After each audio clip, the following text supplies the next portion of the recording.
মাননীয় সদস্য জনাব মনিরুল হক চৌধুরী। মাননীয় স্পিকার, আপনাকে ধন্যবাদ, অভিনন্দন। সুযোগ পেলে অভিনন্দনের সময় কথা বলবো।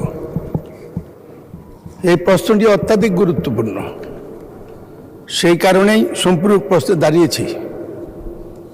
মাননীয় মন্ত্রী মহোদয়কে অভিনন্দন, আমাদের প্রধানমন্ত্রী জনাব তারেক রহমানকে অভিনন্দন এই জন্যই একজন মার্জিত সুশিক্ষিত শিক্ষামন্ত্রী দিয়েছেন।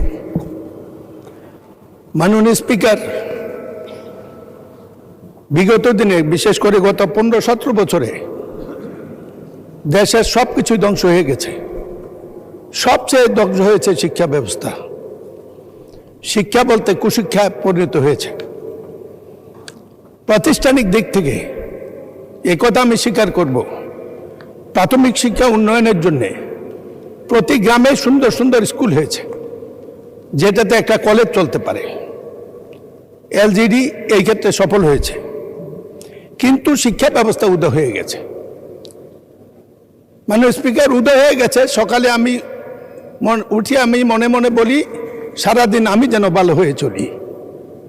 উদয় হয়ে গেছে আমার দিনিয়াত, উদয় হয়ে গেছে কোরআন শিক্ষা স্কুল থেকে, যার জন্য নীতি নৈতিকতা ভবিষ্যৎ শিক্ষা দিয়ে জাতি আর ধ্বংসের মুখে। অবকাঠামো উন্নয়নের সাথে শিক্ষার এই ক্ষেত্রে আমূল পরিবর্তন বাধ্যতামূলক কিছু করবেন কিনা? আজকে শিক্ষকদের অনেক মর্যাদা বেড়েছে, কিন্তু স্কুলে ছাত্র নাই। আমি 2-4টা স্কুলে যাওয়ার সুযোগ হয়েছিল সম্প্রতি। একটা স্কুলে যে দেখি শিক্ষক 13 জন, মাননীয় সদস্য ছাত্র আছেন 2 জন। ছাত্র আছে 13 জন, সরাসরি প্রশ্ন করুন। শিক্ষক আছে 13 জন। এই অবস্থা থেকে নীতিগতভাবে পরিবর্তন করার ব্যাপারে উদ্যোগ না নিলে এই শিক্ষা নেই। আমি আবারও বলবো, সরাসরি জানতে চাই, দিনিয়াত, কোরআন, মুক্তিযুদ্ধের ইতিহাস, জুলাই যুদ্ধের ইতিহাস বাধ্যতামূলক করে কোন শিক্ষানীতি প্রবর্তন অবিলম্বে করবেন কিনা, এই প্রশ্ন। মাননীয় মন্ত্রী, প্রশ্নটি ছিল জাহাঙ্গীর হোসেন কর্তৃক তার ঢাকা এলাকাতে ভোকেশনাল ইনস্টিটিউট স্থাপন করবে কিনা। এটা অ্যাকচুয়ালি একটা সম্পূরক প্রশ্ন নয়, তবুও যেহেতু প্রথম দিন আপনি ইচ্ছা করলে উত্তর দিতে পারেন। না, ধন্যবাদ মাননীয় স্পিকার। এখন এই প্রাইমারি এডুকেশন সম্পর্কে প্রশ্ন চলছে, টেকনিক্যাল এডুকেশন প্রশ্নটি এর পরে রয়েছে।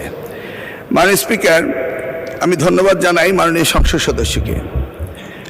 আপনারা সকলে এবং বিশেষ করে আপনি অবগত রয়েছেন, বিগত সময়ে দেশমাতা বেগম খালেদা জিয়ার সময়ে প্রাথমিক শিক্ষাকে সবচেয়ে বেশি গুরুত্ব দেওয়া হয়েছিল। আমি অত্যন্ত গর্বিত ছিলাম যে এই বিষয়টিকে সবচেয়ে বেশি গুরুত্ব দিয়েছিলেন সাবেক প্রধানমন্ত্রী বেগম খালেদা জিয়া। একই বিষয়ে নবনির্বাচিত প্রধানমন্ত্রী তিনি শিক্ষাকে সবচেয়ে বেশি গুরুত্ব দিয়েছেন। ইতিমধ্যেই প্রাথমিক শিক্ষাকে সবচেয়ে অধিক গুরুত্ব দিয়ে সেই শিক্ষা ব্যবস্থার ব্যাপক পরিবর্তনের জন্য ইতিমধ্যেই 180 দিনের প্রোগ্রামে অন্তর্ভুক্তি করার নির্দেশিকা আমরা পেয়েছি। মাননীয় সংসদ সদস্য নৈতিক শিক্ষা, ধর্মীয় অনুভূতিকে সবচেয়ে বেশি গুরুত্ব দিয়েছেন, যেটা ইতিমধ্যেই অবলুপ্ত হয়ে গিয়েছে এবং আমাদের সমাজে দিন দিন অন্যায় বেড়েই যাচ্ছে।